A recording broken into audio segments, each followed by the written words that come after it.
सभी भक्तों का भक्ति सागर में अभिनंदन है।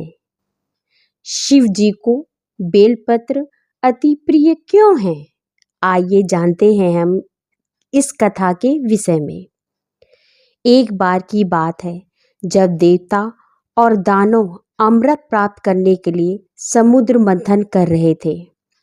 यह मंथन बहुत कठिन और दिव्य कार्य था, जिसके लिए मंदार पर्वत को मथनी और वासुकी नाग को रस्सी बनाया गया।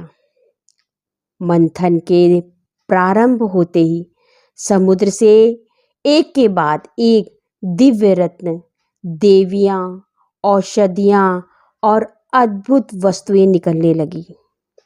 किंतु तभी अचानक समुद्र से हलाहल विष निकला। ऐसा भयानक और घातक विष जिसे यदि पृथ्वी पर फैला दिया जाता तो संपूर्ण सृष्टि नष्ट हो जाती। न देवता उस विष को संभाल पा रहे थे और न ही दानव।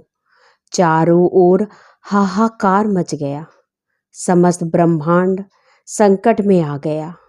देवताओं ने ब्रह्मा जी और विष्णु जी से सहायता की प्रार्थना की।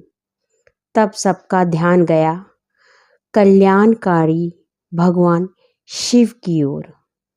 देवता शिव जी के पास कैलाश पर्वत पहुँचे। उन्होंने भगवान शिव से विनती की, हे भोलेनाथ, ये विष सृष्टि को नष्ट कर देगा, कृपया इसका समाधान करें। भगवान शिव, जो करुणा और त्याग के प्रतीक हैं, सृष्टि की रक्षा के लिए स्वयं आगे आए।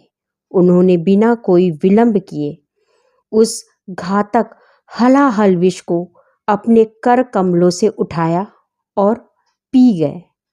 लेकिन उन्होंने उस विष को गले से नीचे नहीं उतारा, बल्कि अपने कंठ में ही रोक लिया, जिससे उनका कंठ नीला पड़ गया और तभी से वे नीलकंठ कहलाए।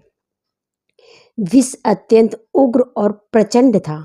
उसके प्रभाव से शिव जी का शरीर तपने लगा। सभी देवता और ऋषिजन चिंतित हो उठे कि कहीं इस विष की अग्नि शिव जी के शरीर को क्षति न पहुंचा दे। तब सभी देवता, ऋषि, गंधर्व और भक्तगण मिलकर शिव जी को शीतल करने का उपाय सोचने लगे। सबसे पहले उन्होंने शिव जी पर निर्झर जल चढ़ाना प्रारंभ किया। गंगा जल, नदियों का जल, सरोवरों का पावन जल, यह जल उनके शरीर को ठंडक देने लगा। तभी कुछ ऋषियों ने बेलपत्र अर्पित करना प्रारंभ किया। बेलपत्र शुद्ध, सात्विक और शीतलता से युक्त होता है। उसकी 3 पत्तियां त्रिदेवों ब्रह्मा, विष्णु और महेश का प्रतीक मानी जाती हैं।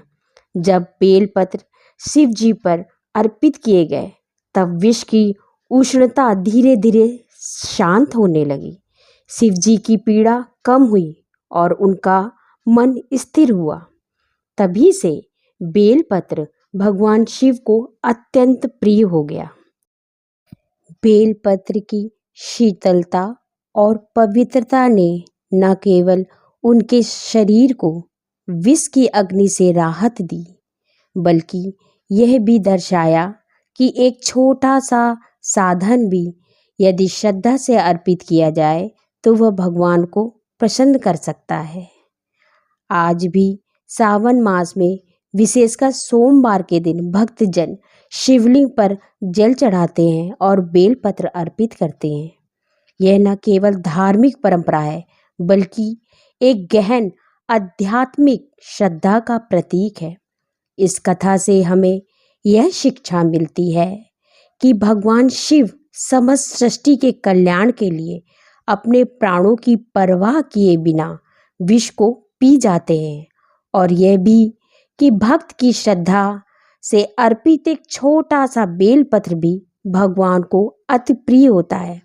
इसलिए प्रेम, भक्ति और समर्पण से की गई पूजा सदा फलदायी होती है।